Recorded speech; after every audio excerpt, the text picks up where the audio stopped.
I occasionally think how quickly our differences worldwide would vanish if we were facing an alien threat from outside this world.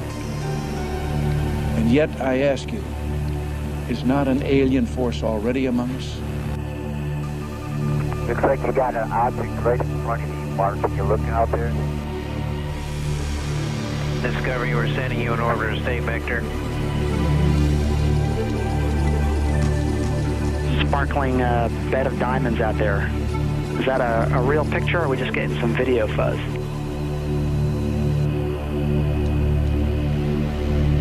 I don't know what it is.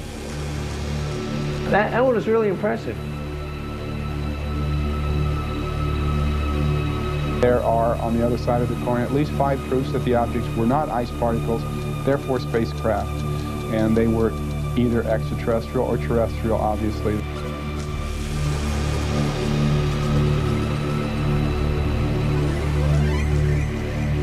We have an unidentified flying object.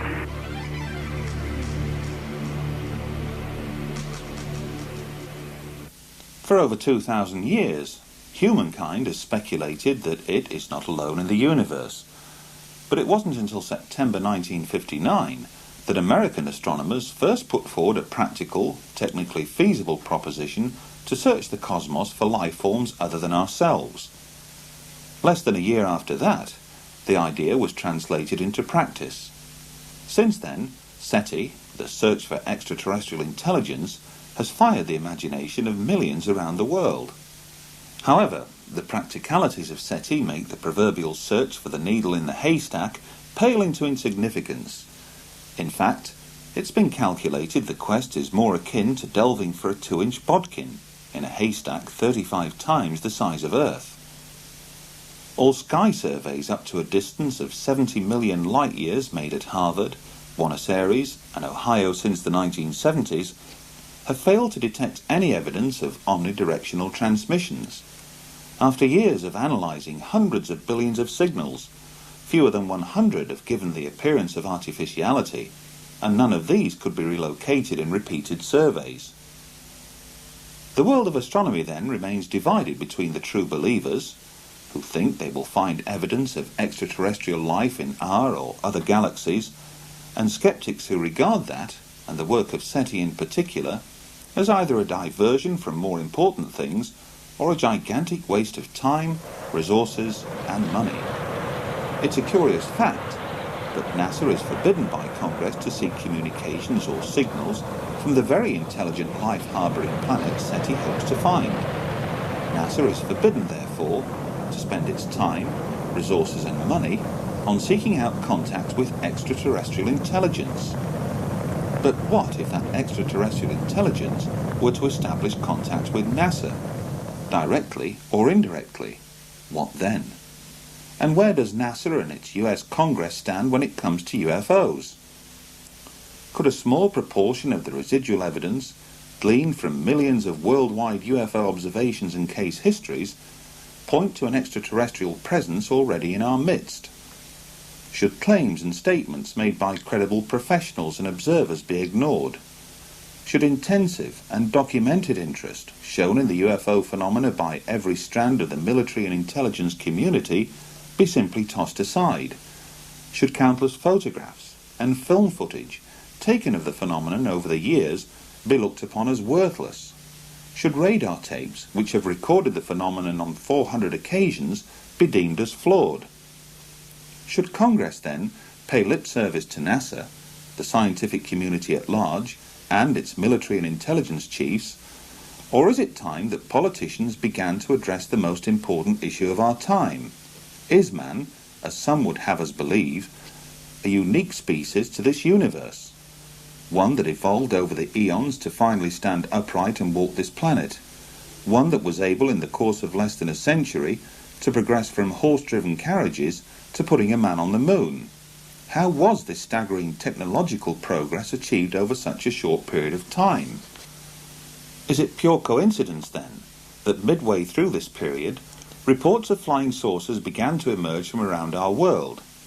At the precise moment when man was signalling his intentions to step forth from his earthbound environment, the phenomenon we now term UFOs signal back. Throughout the documented history of those early pioneering manned missions into space, one can find numerous references made by both astronauts and cosmonauts to witnessing, and sometimes describing, curious anomalous objects seen while in orbit around the Earth. John Glenn likened these to fireflies, and for a time NASA actually believed they had stumbled across living critters, according to one of its retired astronauts, Scott Carpenter. The years went by, and with each passing decade there appeared no let-up in reports of UFO activity. But in the late 1980s, those reports took on far greater significance with the arrival of the camcorder. In the space of a few short years, what was once regarded as an extremely rare event, to capture a UFO on film, has now become commonplace. And while a sizable proportion of that video footage leaves most unimpressed, like the phenomena itself, a small residue of what remains can be termed impressive. In July 1991, millions of people throughout Mexico stared skywards to observe a solar eclipse. That day, several UFOs appeared in those same skies. Skeptics would later conclude that these were nothing more than planets or stars, but the video evidence, recorded independently at several different locations, suggested otherwise. Much has been said, written and claimed as to why more UFOs have emerged from Mexico than any other nation on the planet during the 1990s.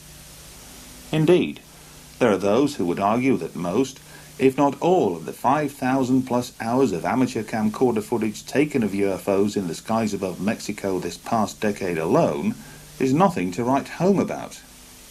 That the bulk of the footage can easily be explained. That some has been deliberately manufactured, while the rest has captured nothing more than passing aircraft, balloons, meteors, or falling space debris. Dependent on your point of view, the objects depicted in these sequences are either balloons or UFOs. Interestingly, during filming, the camera operators and those closest by never refer to these objects as balloons. Others liken them to spheres, a term first used alongside Foo Fighters when describing anomalous objects seen by Allied pilots operating in the Pacific theatre of World War II. Outside of Mexico, there have been other recorded instances where spheres have been seen and captured on film. Here are two recent examples. These spheres appeared over Stirling, Scotland during the summer of 1998. Local resident Brian McPhee borrowed a camcorder from his cousin after being puzzled by the repeated appearances of these objects high overhead. Some were seen to hover close to and then descend into or through the clouds. Elsewhere, some were seen to emerge from the clouds before darting away at incredible speeds. And take this as another example. Filmed in broad daylight over central London in July 1999, Christopher Martin was on hand to record the moment when this sphere appeared amidst one of the world's busiest air corridors. Was this a balloon? Or something else? But the term sphere is not just used to describe anomalous objects seen from the ground. Curiously enough, just 2 months after the Mexico eclipse, similar sphere-like objects were recorded by the crew of the Discovery space shuttle. Anomalous objects seen on the STS-48 mission footage, taken on the 15th of September 1991, have been explained away by NASA as nothing more than ice crystals, whose sudden movement was caused by the release of directional jet nozzles from the shuttle itself. What though the mysterious meteor-like streaks seen in the same sequence? And what of this counter-explanation to NASA's ice crystal theory by Dr. Jack Kasher of Nebraska State University? At least 5 proofs that the objects were not ice particles, therefore spacecraft, and they were either extraterrestrial or terrestrial. Obviously, that's the dichotomy that While many still remain unconvinced that the STS-48 footage captured intelligently controlled spacecraft in mid-flight, it was the catalyst that would persuade both UFO researchers and amateur astronomers alike to pay much closer attention to space shuttle missions in the future. And, as you will learn later, what showed up on the STS-48 footage would prove to have a profound effect on this individual, one that would eventually lead him to an extraordinary discovery. During 1996, there were two notable events. In August of that year, NASA announced that it had unearthed fossilized evidence contained in a Martian meteorite and discovered 12 years earlier in the frozen wastes of Antarctica, which would appear to suggest that life, albeit billions of years old, once existed on the red planet. The declaration, which has yet to be embraced by the scientific community at large, created headlines around the world, and more or less ensured that NASA would have no difficulty in raising the necessary funds to embark on an ambitious, unmanned series of mission probes to Mars in the future. 3 months later, on the 1st of December 1996, Space Shuttle astronauts on board STS-80 filmed something remarkable. Scores of anomalous objects could be seen skirting Earth's upper atmosphere below, but then, from beneath a high bank of cloud, emerged a large sphere, almost plasma-like in appearance. And as the sequence rolls, note how the camera on board the Space Shuttle zooms in on a cluster of anomalous objects which appear to congregate on the Earth's horizon. Interestingly, during that same mission, astronauts would point their cameras towards Brazil, more specifically Sao Paulo. Were they expecting something? Whatever suddenly streaked into view would appear to suggest they were. But what was it? A short time would pass before anomalous activity was filmed again, only this time in close proximity to the Mir space station. The STS-84 docking and undocking mission with Mir provided breathtaking images. It also provided further puzzles. Thanks to an amateur astronomer known as Willie, some of the footage transmitted by STS-84 was disseminated around the world. Hardly surprising, since it contains several remarkable scenes. Determining which one has most appeal, or greater mystery, is debatable. But why does this particular sphere suddenly come to a direct stop, hover momentarily, then move up and behind the Mir space station to emerge on the other side?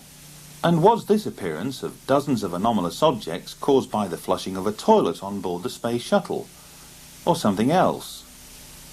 Assuming then that this is mere space debris, would it not be considered dangerous to those on board both the Space Shuttle and Mir space station? To answer that question would require detailed analysis of pristine STS-84 footage, but NASA refuses to release any of it, and the question is surely, why? Signals from space can and do take on many forms, and while some dishes scattered around the world listen for faint traces of extraterrestrial intelligence from afar, others are designed to receive signals transmitted from much closer to home. During the 1990s, millions of miniature-sized dishes sprang up across Britain as satellite technology came of age. Both here and in countries abroad, many individuals chose to erect more powerful dishes to locate and access a wide variety of transmissions beamed back to Earth from scores of overhead satellites. In theory, the more powerful the receiver, the more choice it would offer. And, as we've already seen, some of those individuals chose to utilize their satellite dishes to monitor and record transmissions beamed down to Earth from the Space Shuttle. But what if one of those individuals had the means to utilize an even greater array of satellite receiving dishes, to record and subsequently log every second of NASA transmissions, from not one solitary Space Shuttle mission, but from several, covering a period of almost 5 years? What then? That incredible scenario first came to light late one evening in the summer of 1999, when Graham Birdsall, editor of UFO magazine in Britain, took a call on his mobile phone. The caller was Martin Stubbs, a cable TV station manager from Vancouver in Canada. For the next 45 minutes, Graham listened intently as Martin proceeded to recount an extraordinary story in which he claimed to have accessed NASA's downlink transmissions originating from numerous Space Shuttle missions that stretched back over a period of several years. And, amidst all of this carefully logged footage that amounted to over 2,500 hours, Martin further claimed to have stumbled across something equally extraordinary, palpable evidence for the reality of not one, but 2 extraterrestrial life forms. In order to fully verify these and other equally amazing claims, Russell Callahan was dispatched to Vancouver last August to meet up with Martin in person. Joining him would be Brian Borshoff, project director of the Phenomena exhibition, who flew in especially from Australia. After spending an entire week in the company of Martin, engaged in, for the most part, viewing countless hours of NASA footage, the staggering implications of what he'd uncovered soon became apparent. For although Martin had come across countless further examples of mysterious sphere-like activity, his trained eye as an experienced TV editor had picked out something else, something that he would find compelling, something that others would later find amazing. At the conclusion of their visit to Vancouver, a tri-party agreement was reached, one that would ensure worldwide public disclosure, through methods and means that would soon become apparent in the weeks and months to follow. But why, on the strength of one phone call, did Russell Callahan and Brian Borshoff travel thousands of miles to touch base with Martin Stubbs in the first place? Call it intuition, call it good luck, call it what you will, but on hearing Martin relate his extraordinary story, he sent out a signal far more powerful than that generated by any satellite. And what better means to demonstrate the point than by having Martin recount that story in his own words? Hi, I'm Martin Stubbs, and I'm a resident of Bowen Island, Canada. Bowen Island is a small island of about 3,000 people just off the coast of British Columbia. The city we directly commute to on a little ferry, 20-minute ride, is the great city of Vancouver. And it's here that I was able to discover, through NASA's own video downlinked from the shuttle, two types of phenomena that, from my estimation, should not be there. The first phenomena is a spherical phenomena. It's the best I can do in terms of explaining it. And the second phenomena is a phenomena that is virtually invisible to the human eye, but when filmed with a CCD camera and you break the video into frames, and there's 30 frames per second. Then you split the frames into fields, because each frame contains 2 scanned fields, and it is in those fields we have discovered our second space phenomena. It's not a matter of finding something that is a reasonable doubt scenario. It's more about, let's just keep collecting, studying, and analyzing, and eventually the jigsaw puzzle will come together, and it's finally happened. I held a very privileged position in the city of Vancouver. I was in charge of, for the past 20 years actually, community access cable stations. And those are public stations that use volunteers, interns, make all their own programming, and put it out on the cable system. Here in British Columbia and throughout the rest of Canada, we have 90% cable saturation. So it's the equivalent of having a full channel. And in my office, I had old log tapes from logging the station available, and they were supposed to be turned over after a few times, so I just piled them up. And I had VCRs. I had the means. And I talked to our technical department and asked them if they could give me my own dish. And they did. And I set my machines and went about my normal daily life of managing 2 of these facilities. And I just would go home at night after each shuttle mission, or each day of the shuttle mission, and break the tape down. And I just found myself in the unique position of having the means to do it. I was in a position to do it, and I had all the motivation. The second the shuttle countdown began, I recorded, and I stopped recording when it was at a full stop. Right. So it was a pretty demanding exercise. Well, you obviously... the SDS 61, which was the Hubble Space Telescope mission, was 36, I seem to recall, 36 tapes with 8 hours per tape. So these are, you know, you just had to keep going. Some flights are 5 days, some are 11 days, 14. The Hubble Space Telescope mission, I chose that mission not because I knew about a CCD camera or anything. I chose it because NASA had decided to make this the showcase mission. It is a very important mission. The Hubble Space Telescope is the very most delicate and important thing, and these gentlemen were going to spacewalk for 7 days and fix it. So Right. it was even interesting for me to just watch them work in this environment. And from the very first moment, the first download came, I found our spherical phenomena. Did you set out to try and find the phenomena, or did it start off as a sort of self-education exercise in watching the mission footage? It was everything. It was a self-education thing. It was a curiosity of why no one from the year 1991 till 1994 had bothered to look at any other footage. And I was quite naive and wasn't aware it was all being downloaded because I'd bought into the popular culture or the urban myth that they were scrambling it and it wasn't available since '48. I've been an editor for 25 years as well as everything else. And I spend an awful lot of my day looking at videotape at amazingly fast speeds, reviewing people's programs for critique reasons and things. Sure. My eyes are trained, and I kept seeing something. So when I started breaking the frames down, I found you still couldn't find it. You'd go from this frame to this frame, and there'd be a quick movement.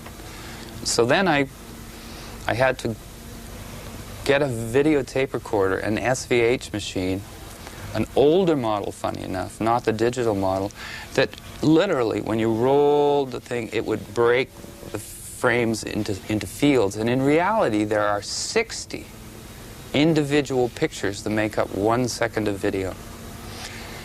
And that's when I found them. So you were finding these on one of those 60 frames? I found, in fact, the first one I found, I only found one. Right. And then I thought, well, I should be able to, if this is real, I should be able to do it again. And then I found 2. And it just went from there.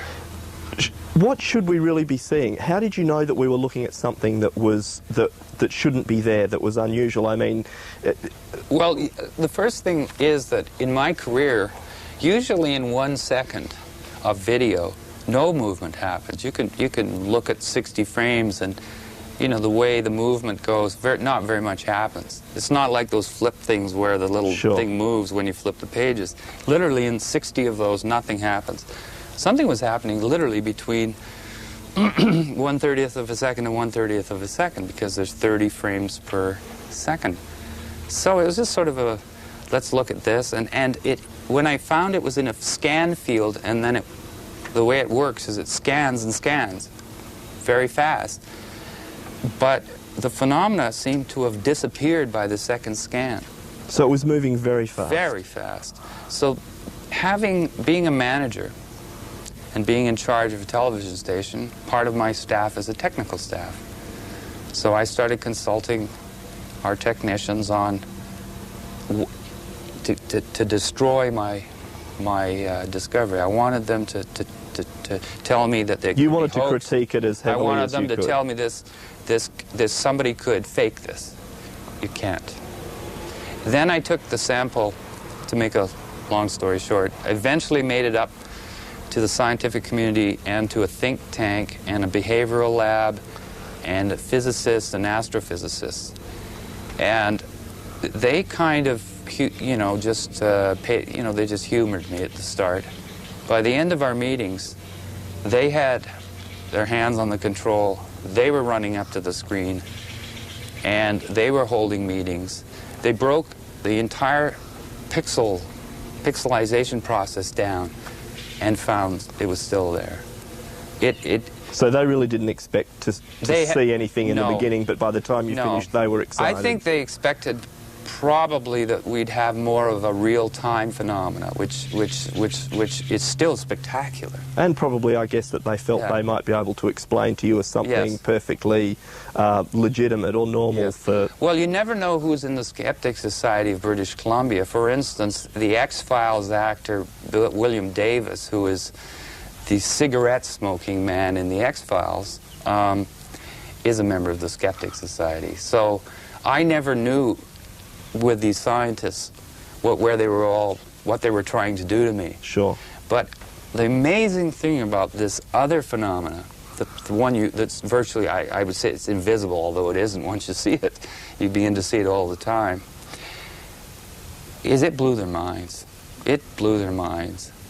Did they offer any explanation for what they thought it might be?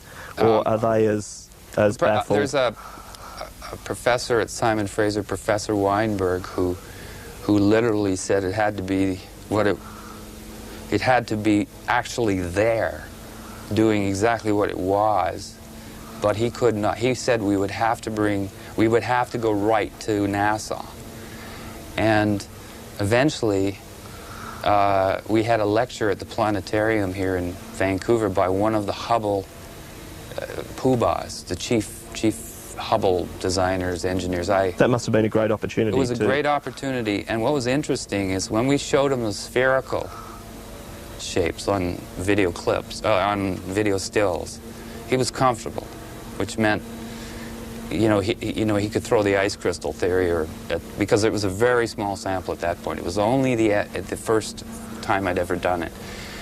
At that point, he confirmed that what you were showing him were ice crystals, or...? No, he just thought that was basically...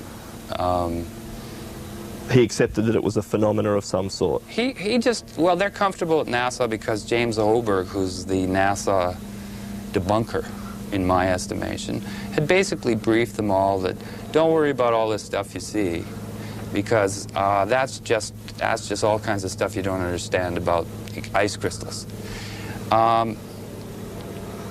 So he didn't have any, it was the Hubble fellow at the planetarium after the lecture with the head of the planetarium. He sat there comfortable, but when the still frames of this second phenomena were shown to him, he stormed out of the room. Did he say anything? Did he give any reason? He made some huffs and puffs and stormed out of the room. Now, we found, that's very unusual kind of reversal. And we obtained, meaning an artist friend and I, who's got more guts than me, I guess, in terms of walking through front doors, which you're not supposed to. He picked up the phone after he got the number and phoned this fella. And he got hello, and the second he said who he was, there was back talk, things like, it's that guy, blah, blah, blah, and the phone went down. In other words, communication was cut off. Not a very good public relations exercise for the... No, but we found it odd that, these are okay and these aren't. So anyway, that's how it started. So Professor Weinberg, who's a wonderful man, said to me something he's never said to anybody before. He actually sat down, sort of rolled his hands through his head and whatever hair he had, and said, I believe there are things out there, and it's just a matter of an et cetera, et cetera. Well, my friend, my partner, could not believe. He knows this gentleman, has worked through the Canadian Space Agency with him. This Professor Weinberg studies the effects of space travel on the brain. Right. And shapes, and whether they, why they come home depressed. Elizabeth Bondar, our famous first woman in space, it isn't generally known in Canada, but she was depressed, massive depression for the first 2 weeks after she landed, and so they really had to study what's going on, Sure. And they found that they were missing, that there was familiar shapes that we see every day not in the space program. And that's what these people were doing. working with the Canadian Space Agency to suggest putting shapes in parts of the shuttle or redesigning things to familiarity for your subconscious. Right. It says they talk to orca whales up there, and they photograph the brain and put pictures in front of you, and then colors flash and they photograph it. It's the only place at the university you can get a parking spot because no one knows it's there. I didn't know, and I went there.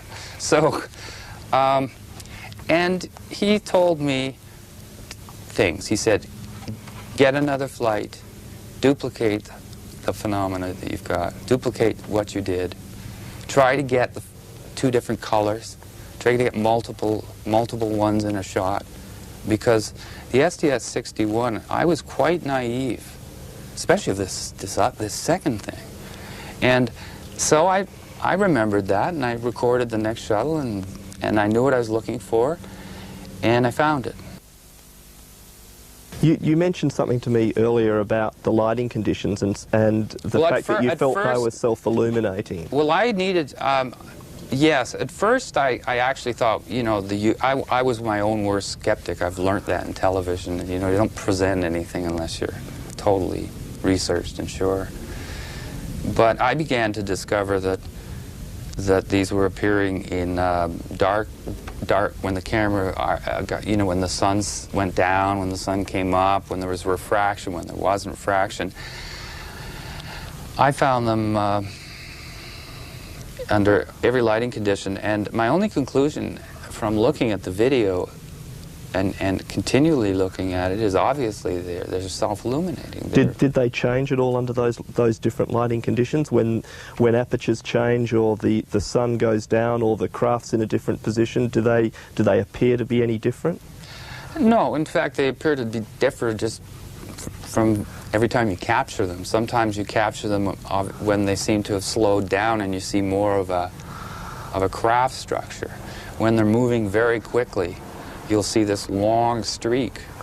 Right. But the interesting thing is, after after 1,000 of them, and I still photographed them, you lay them side by side and you start to see common things. You start to see markings. You start to see kind of shape. You know, it's not... So you've almost been able to classify them in a way. Well, actually, I've been calling them the second phenomena, but the way I see this is everything to date that has been shot by humans from here, from the ground, I call one. That's one. The space phenomena, the spheres, outer space, that's shot from NASA's cameras is 2, and I thought it would stop at 2. But this phenomena I call number 3. There are 2 space phenomena. And this third phenomena, I don't blame people for not discovering it or anything. I don't think anybody has tried not to discover it. Well, it sounds to me like you had to go through a lot of work. I just wonder how many people with my technical television background have tried this. And I don't think a lot of scientists have. I just know that Professor Weinberg was absolutely knocked out of his... He just couldn't believe it. And as I built the sample up, I didn't believe it more. I couldn't believe it. I mean, it's reached the point. But I don't want to take anything away from the spherical phenomena.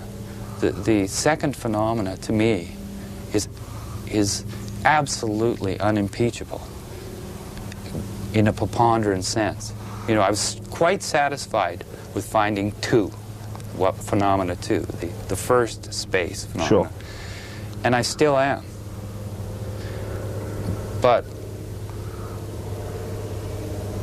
this third phenomena is so against all of what we expect it to be that it's intrigued me much more. It's no archetypal, no... Martin, going back a little way, you mentioned being your own worst critic, if you like, or debunker. Have you endeavoured to find video footage or feed from other sources to compare with yours? Oh, good one. Thank you. Yes. I did everything. I taped through 2 different cable systems. I taped into direct dishes. And then the most extraordinary discovery of all was I recorded CNN's live feed of a recent shuttle. I think it was STS-86 or 84, one of them, of the docking.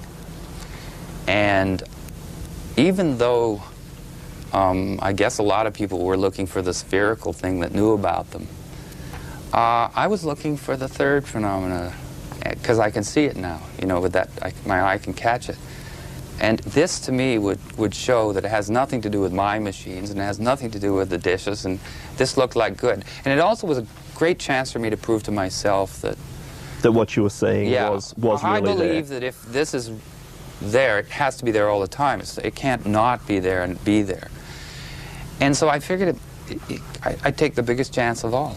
And so I broke down the CNN footage. There they were. And even on the CNN footage? Yes. And, well, it's documented, and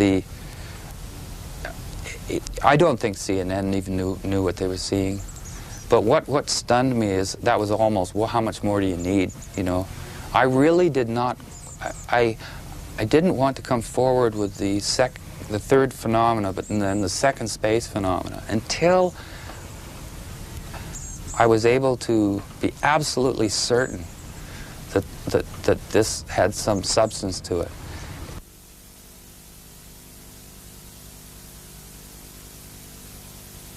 I didn't want to lose the second phenomena. I didn't want someone to get diverted on this, shoot it down, and then say, well, that means that incredible spherical phenomena that is I also documented in great abundance.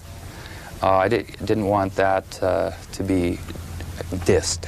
After you'd collected this material, you mentioned the gentleman at the planetarium that decided that he didn't want to talk about it. Yeah. Have you spoken to any other? Have you spoken to NASA or any qualified people there that might be prepared to comment on what you've seen? It's so hard to tell this story, but again, I then met a physicist from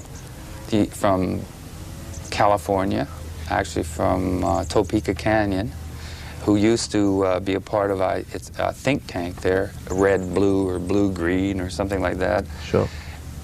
Who cares what it's called? But the fact is, he was very, very interested in the scientific end as well. We stayed away from anyone that was going to have gray aliens and things in it. You know, we were really looking to substantiate it as just there. And he started corresponding with the astrochemistry department at the Jet Propulsion Laboratory. And the extraordinary thing about that is that he didn't communicate on my behalf with just that department. He communicated with the head of the astrochemistry department. And I've turned over the documentation which outlines the whole set of email conversations in which at no time does he say that the spherical phenomena is not on the tape. What he does is basically comment accepting the premise. Do the emails discuss both phenomena or just the spheres? No, that's the interesting thing. We decided that, you know, that it would be better to continue our work, which is massive. I have massive amounts from every flight of these spherical phenomena. I have examples of these things 300 miles away, close to the ship. So I feel there's enough there to I didn't want to freak out the you felt that there might have been a bit much. Well, I'd already seen Professor Weinberg's reaction, and you really have to be right with them to hold their hand. And I just felt that he might stop the emails. We were absolutely knocked out that this man started talking to us. It was the first time that I've ever heard of a senior Major League JPL NASA player literally discussing what is on the tapes. There's an example of the tether, which is a 12-mile long electrical, $100 million satellite controlling electrical... An electrical experiment. Yes, I'm not a scientist, I apologize for that, but, you know, I'll get you these details. But and this tether, they are busy showing us from the moment it broke to the moment it's 300 miles away. And at every point... It broke? Yes, mysteriously it broke just in the right place. If it broke a little bit too close to the shuttle, it would have taken the shuttle out. If it had broken a little further on, it would have maybe destroyed the wing or something, you know? Because you hear the astronauts say, well, it couldn't have happened in a better place, you know? And then, just to continue on the distance, as these things started swarming it, and as this thing drifted away, they're continually showing us, or NASA, I guess, you know, through the downlink, this $100 million satellite. And the phenomena followed the satellite. This is the second, the spherical phenomena. The spherical phenomena. And are NASA commenting on these things as this is happening? Oh, at one point they asked, and the astronaut says, well, it's a little bit of debris or something, like you'd think he'd know, that follows us around, sort of. That's, you know, it wasn't like, oh, this is this. And then they dropped it. There's a few of these things in the footage, or are there a lot of them? There's more than a lot.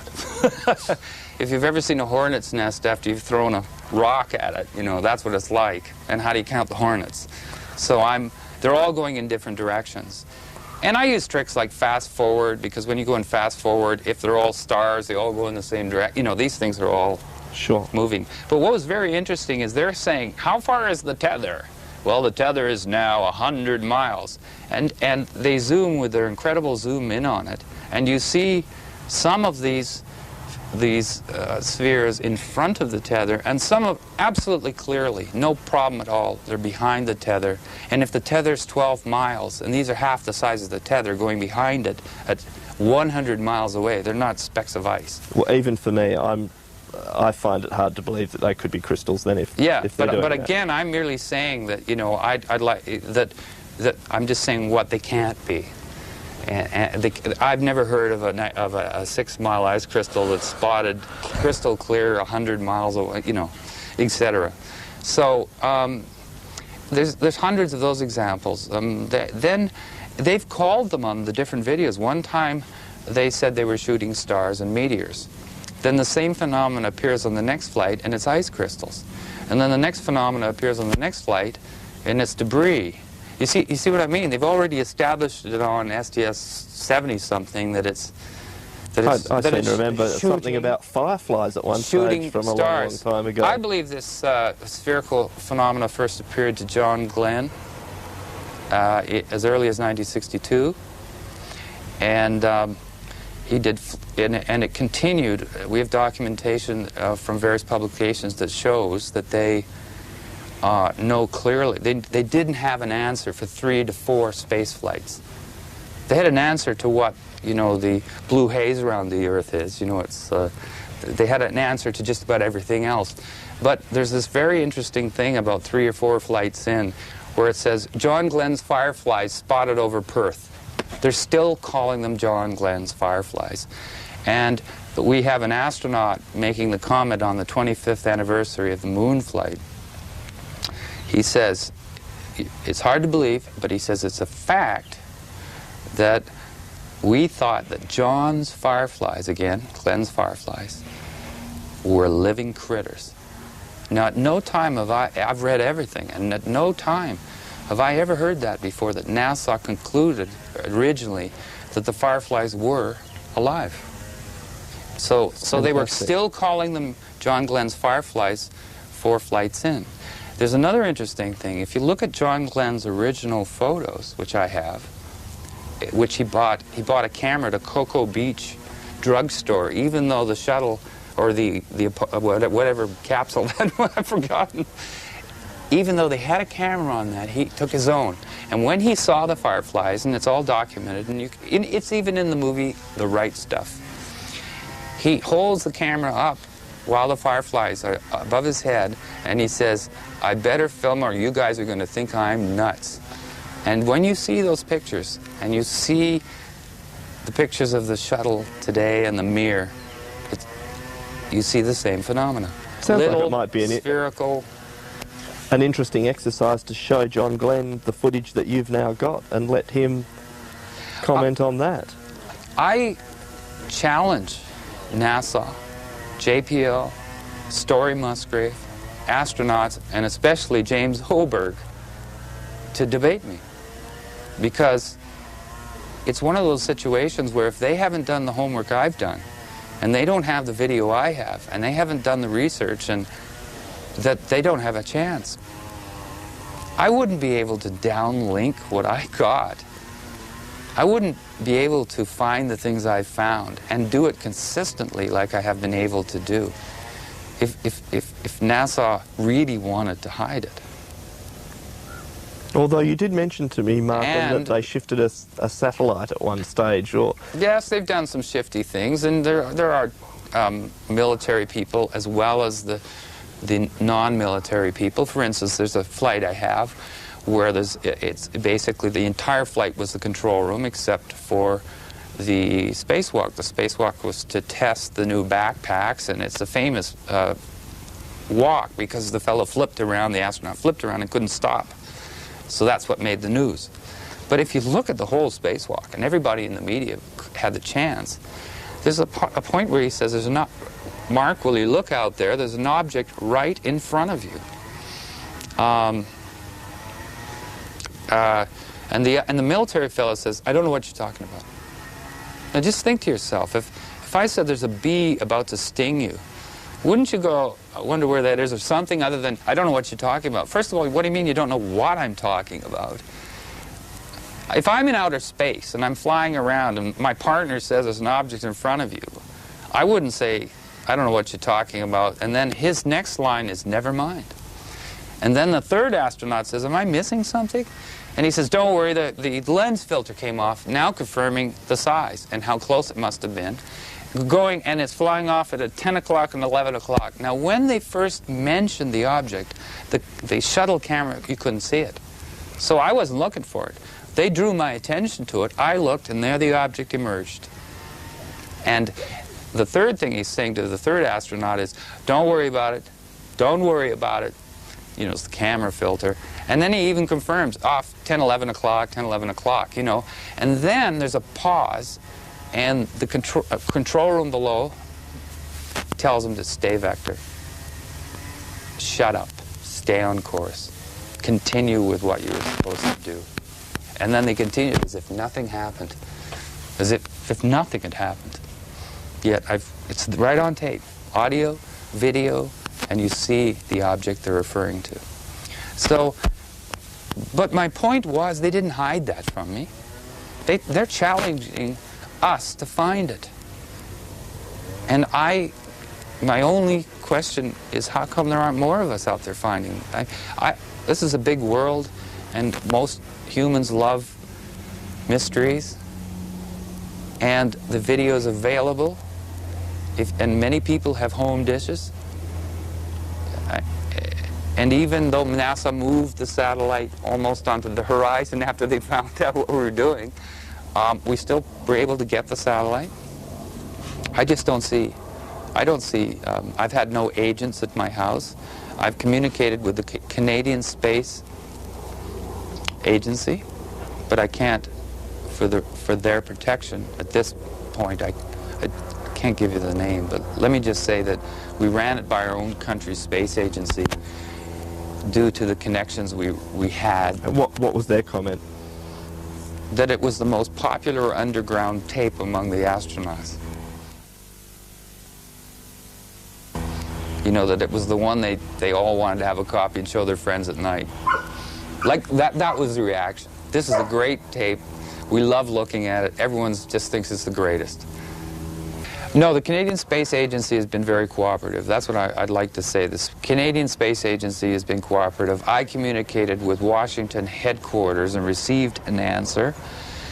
And we've been receiving answers from JPL in California. Everyone's talking to us. No one's threatening us. And all the video has been totally available the whole time. So I don't hold that NASA is going out of their way. I think they make it difficult like anybody. When I used to hide Easter eggs for my niece and nephew, you don't make it too easy. My dog doesn't make it easy to find the bones he buried. And it's not easy to do. This is very hard. I want to emphasize that even for me, this has been a very hard but fun thing to do. And I think the preponderance, I think you have to do what I did. You have to record every moment of every flight over a period of years if you're looking to substantiate something of this magnitude and importance. I took what Professor Weinberg of Simon Fraser University said very seriously. If you really want to do this, duplicate it. Get it in every lighting condition. Get it under every circumstance. Get it in every circumstance you can. And the one that made me happiest, funny enough, was almost the last flights I recorded, because I got it in black and white. There was a CCD camera put on one of the flights, and I thought that's the charge coupling device, which is an electronic way rather than the old tubes, these big tubes that are slower on their scans. So as soon as the faster scanning and tube CCD was on the black and white, I challenged myself again. You should be able to find them, and I did. So I've got them in black and white, but I've got them under, and I know which camera. I now know where to look for them. I know what events. When in STS-80, when the door wouldn't open, you know, they had the spacewalk scheduled, and the door wouldn't open. I remember watching that and seeing all of this third phenomena, the second space phenomena, but the third phenomena, all around the door. And they were moving the door and trying to get it open.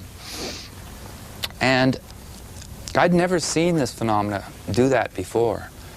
And then a flight or two later, the astronauts were commenting right on the feed that there was something had come through the door. They were seeing these flashing colored lights. Oh, that flash. That light flashing off the H-15 there. I thought it was me. What? I just thought of it in my imagination. Yeah, I saw it too, so it's not. There was two of them.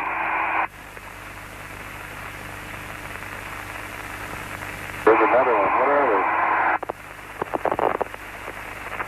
There's sort of lights flickering in here. Maybe they're taking pictures. What is this?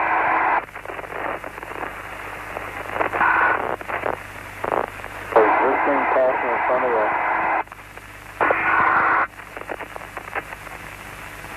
What are the lights? This one. Oh, no, I was guessing that one for a second, but I had that one the whole time. Yeah, I was looking at that one too. The spherical phenomena we've documented and is very solid. Isn't the type that would go in there, float around, and them say it's going really fast, we can't see it, and it's all these popping colored lights. That was the first time I got some kind of a feel that the astronauts have seen from phenomena 3, the second space phenomena. It's something that should be this challenging. I don't know why most people think something this different is just going to be nuts and bolts, 30 feet across, nice big friendly gray aliens come out, recognize themselves in all the ads that have been appearing in car companies, turn on the TV and watch the new Roswell series, visit the X-Files. You know what I'm saying is that this phenomena is not what I expected to find, this third phenomena. But they seem, I believe they use the same operating principle, because some of the spherical second phenomena, which I still emphasize is our main documentation, can move away at rapid speeds, as the video shows you. Do you believe the two phenomena are connected? Yes, somehow. Well, they're very aware of each other. Somebody suggested to me, what if they're the same phenomena? But I've studied them extensively, and the spherical phenomena has different characteristics to it. Kind of a, let's just put it at that, leave it at that. They're not in color. This is a totally different phenomena. This one never goes at real speed. It's as if something comes up to your nose and in 1/30th of a second has a tour, like an iceberg or something, or you know, a glacier, and then leaves without us even aware of it. And if it chooses, for whatever reason, to look at something, it tends to slow down. And that's why I believe it appears when there's a $100 million satellite disrupting the air. It appears when the Hubble Space Telescope is being repaired. It appears whenever something is happening. It's an amazing phenomena, and what I like about it is these aren't ice crystals. There's nobody in science in Canada that I've ever met, and David Sarita, my partner, in terms of the research end, not a partner, and let's just say he's as interested as I am, and he volunteered to take on that role. Nobody said to him that what this is. Nobody suggested anything except that it must be what it is, but they don't know where to go with it. They don't know what to do with it. They don't know how to react. It's easier if you can sort of argue that may or may not be something. But once you just look at it, it stuns you. In December 1997, in the Brazilian capital of Brasilia, representatives from over 50 nations took part in a major international UFO congress. Among them was Alexander Ballantyne, a former Soviet cosmonaut who spent 6 months aboard the Mir space station. In his lecture, Ballantyne conceded that he and many other cosmonauts had seen UFOs. "We cosmonauts had a golden rule," he said. "If you see something strange, keep watching it, because you may never see something like it again." Later, Ballantyne shook the assembled audience when he claimed that future anomalous images observed and or recorded in space would be shared between the Russian Space Agency, NASA, and a special forum of UFO researchers. This was an unprecedented announcement, delivered from prepared notes that would have to have been sanctioned by the Russian government, not least because Ballantyne was driven to and from the Russian embassy in Brasilia each day in a diplomatic limousine. Over breakfast, and with UFO researcher Boris Choronov acting as interpreter, Ballantyne assured Graham Birdsall that some UFOs reportedly seen by both American astronauts and Russian cosmonauts were very real. But when Birdsall ventured to suggest that some anomalous things seen in space might be secret Star Wars devices, Ballantyne said, "Of course, we accept this, but some of the things seen have nothing to do with these." Since that announcement, other former Mir cosmonauts have come forward to speak about their UFO encounters. There was a huge sphere. I think it appeared when we were over Newfoundland. The sea was in the background. It was shining, sparkling, of absolutely even shape. It shone like the balls that hang on trees at Christmas, greenish in color and all shimmering. It was impossible to take your eyes off it. And if further proof were ever needed that the Russian Space Agency meant what it said, then this sequence, captured by Russian state television from within Mir mission control, can only be described as proof positive. Note how the camera pans around the control room before settling on the main viewing screen. Was the subject of their attention these anomalous objects, seen in close proximity to the Mir space station?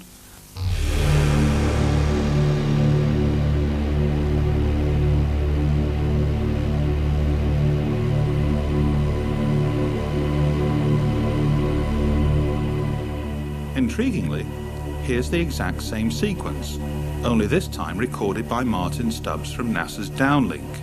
Compare the two. These objects are patently of interest to those watching in Russia, so might the same be true of their counterparts at NASA?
Columbia, Houston, we're looking at our payload bay camera, and it looks like a lot of moonlight glinting off the ocean, a whole sparkling bed of diamonds out there.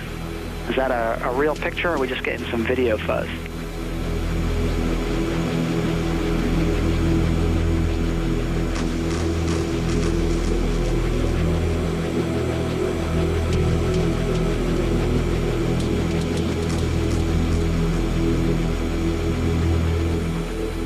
Houston, we're recording that. That's some of the ice crystals that we were dumping out earlier, and yeah, it's a beautiful picture. That's a great combination of the moonlight and the ice and the clouds.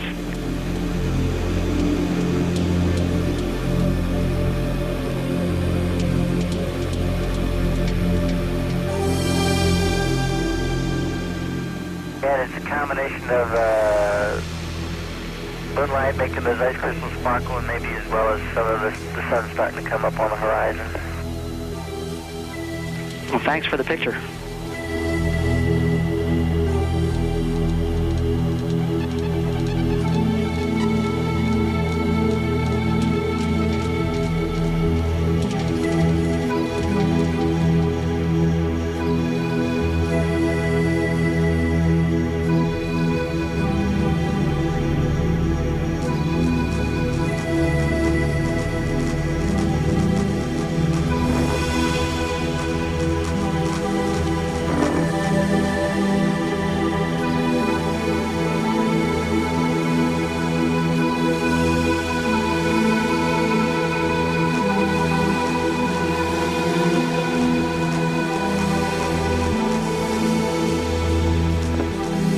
The Mir space station is now visible on the far left-hand side of the screen,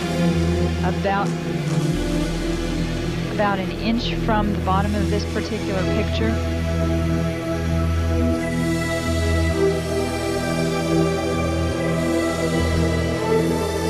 And there were also a number of shooting stars in that view. The camera has now moved to a point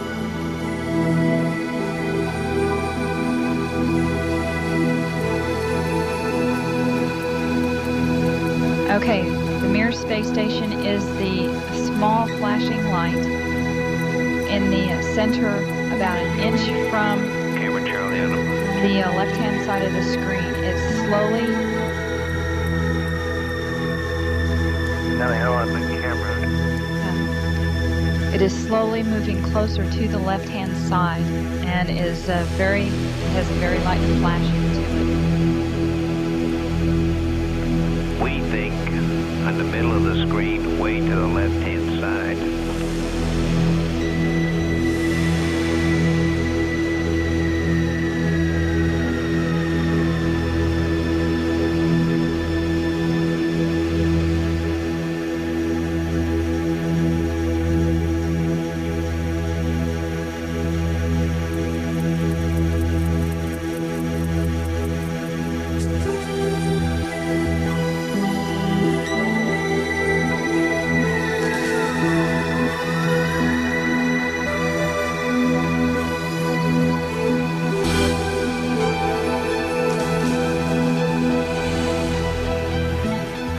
like you got an observation mark when you look out there.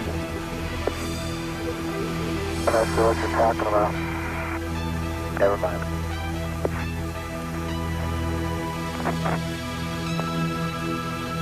Are we missing something? I don't see anything. Yeah, we think the camera filter came off, but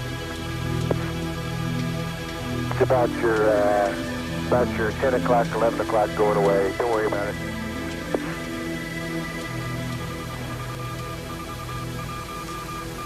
Don't worry about it. Okay? Discovery, we're sending you an orbiter state vector.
And we see the satellite now. It's like a bright spot at the end of the tether, and on the other end, the low end, there's also a relatively bright spot, which is maybe an accumulation of the tether.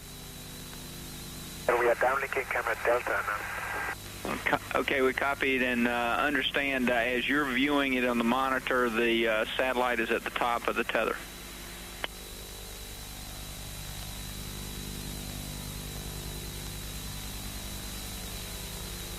That's correct.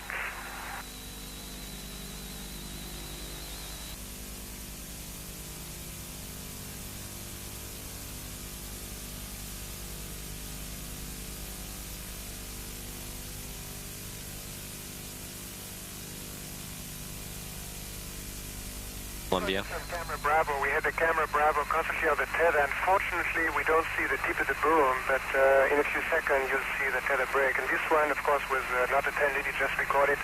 It could not be bumped either, so it will record steadily the whole break and coil back to the tether. Copy, Claude.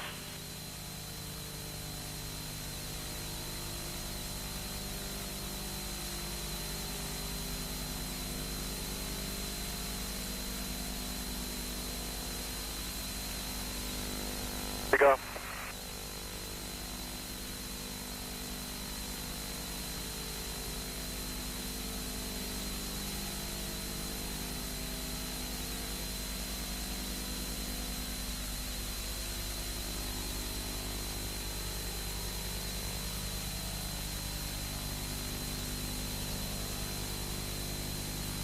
Again, this is a view of the satellite. Well, if it had to break, it did it in the right place. So.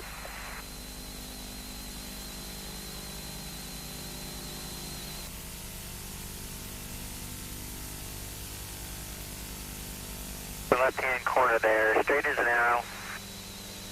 So it seems from here. Yes, sir, we have it. Great picture.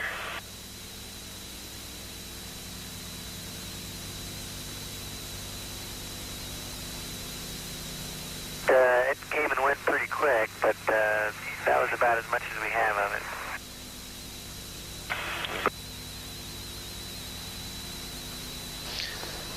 Columbia and the satellite now 77 nautical miles apart. Again, that call reporting that the crew can see the tether and see the satellite, that it's beautiful.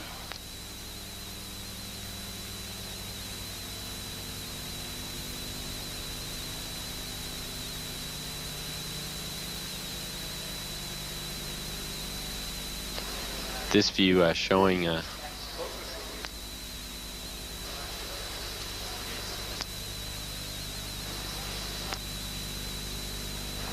satellite. Again, just moving into sunrise.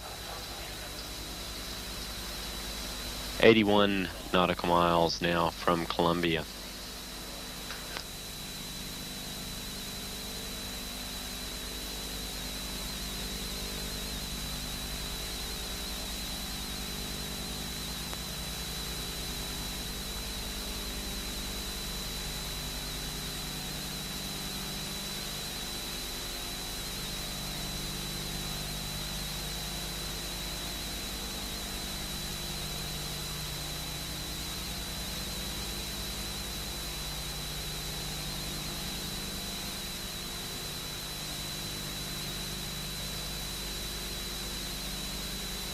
Guys getting the image? Franklin, we see a long line, a couple of star-like things, and a lot of things swimming in the foreground. Can you describe what you're seeing?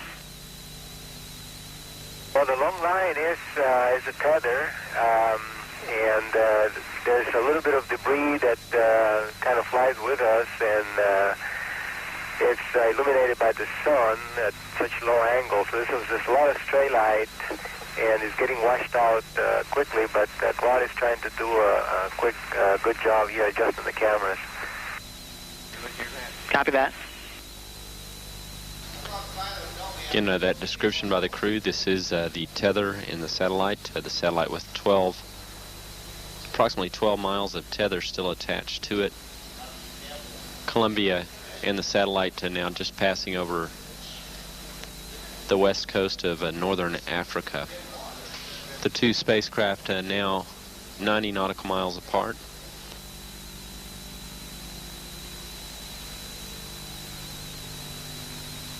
Controllers for the satellite did have communications with it during the close pass between Columbia and the satellite.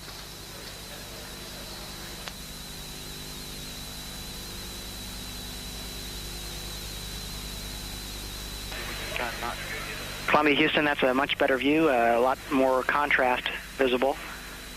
And how wide does that tether appear to be? It seems to resemble a much wider strand than we'd expect. Can you describe which way the satellite is visible on that strand?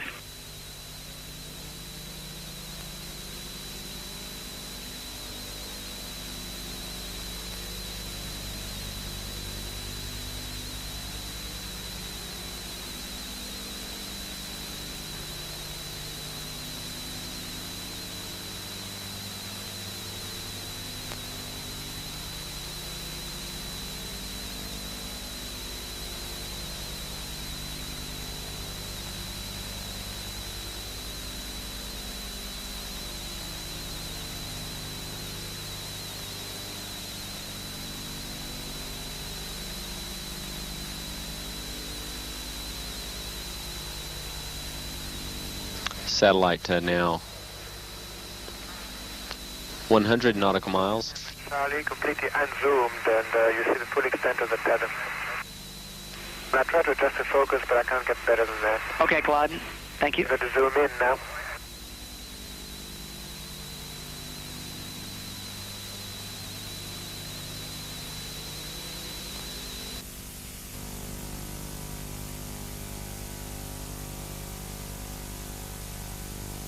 It should mirror exactly what she's doing on the inside. Okay.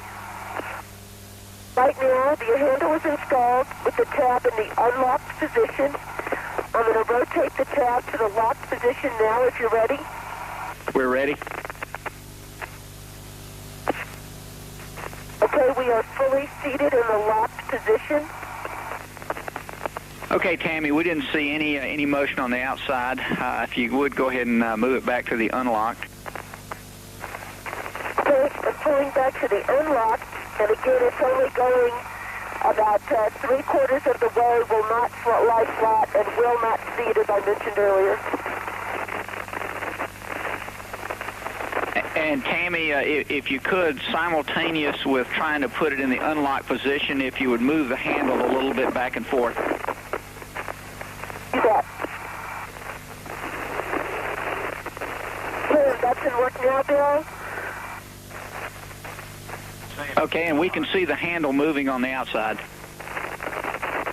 Okay, and but any indication that the lock is being actuated? No, we can't see any indication of that, and it just may be a bad angle and too dark. Amidst the 2,500 hours of NASA footage recorded by Martin Stubbs, we have seen countless examples of the spheres, the first space phenomenon. But until now, few have ever come across, least of all seen described, what has been labelled the second space phenomenon. Those that have been left speechless, including eminent scientists, astrophysicists and, as we have learned, highly placed figures within the Canadian Space Agency. Someone who was prepared to comment publicly after being shown less than 5 minutes of the footage was Guido Negro, director of the SETI radio telescope at Golden Grave Observatory in Western Australia. What, we asked, did he make of it all? Well, I was very well impressed, and not only myself, also other people that were looking at. And because this time we are not talking about footage taken off from some home movie camera, but someone that actually was flying a space shuttle, so automatically that gave us the fact that the picture must have been real, genuine. Well, I was very well impressed. And maybe this will prove that there is something else that we are not aware of, at least officially. That if the footage that we saw comes to be true and really are showing an alien spacecraft or something like that, I say that if there is a cover-up, the people who are doing this cover-up are an enemy of entire Earth race, because we are not children and we must know we must know the truth. It doesn't matter if there are people that are they don't know how to handle the truth. Well, the majority of us will, and if there is a cover-up, I think it's time that the cover-up goes. Guido could have easily dismissed this sampling as ice crystals at best, or errant nonsense at worst. The fact that he chose to do neither is symbolic perhaps of the potential importance both he and a great many others attach to the footage. The onus surely now rests with people like Guido and others elsewhere in the scientific community to determine whether or not the second space phenomena is a genuine phenomenon.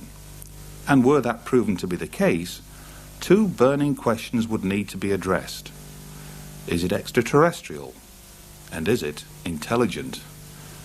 If the answer to either is deemed yes, we could have arrived at an historic moment. For Martin Stubbs, it would be the vindication of what he and millions like him have always maintained, that we are not alone in the universe. His, after all, was a chance discovery, a fleeting glimpse of something that sped across his television monitor that most would fail to notice. He focused on that. He looked for more of the same, under different conditions, and found them in abundance. But found what exactly? Some of the greatest scientific discoveries known to man have often been born from chance events. But is it remotely conceivable that one of the greatest discoveries of all time could have been similarly unearthed by a humble cable TV manager operating out of a small community station in Vancouver? History will surely go on to determine the truth, provided, that is, others within the scientific community are equally prepared to explore the limitless possibilities now before them. But who among them will be courageous enough, ambitious enough, to step forward and examine this evidence? There will be many who will choose to ignore it, blinded by self-imposed scientific dogma and bland indifference towards all who champion the extraterrestrial hypotheses. But those that do express an interest may well find themselves embarking upon one of the greatest scientific treks of all time. I can't explain it because I don't really think that's my job right now. I'm merely a person who's gathering grains of salt together and putting them in front of you. It's as if you have a carpet and you have a handful of salt and you throw the salt on the carpet, you look and you don't think there's any salt there. But when you gather it up, put it back in your hand, you have something.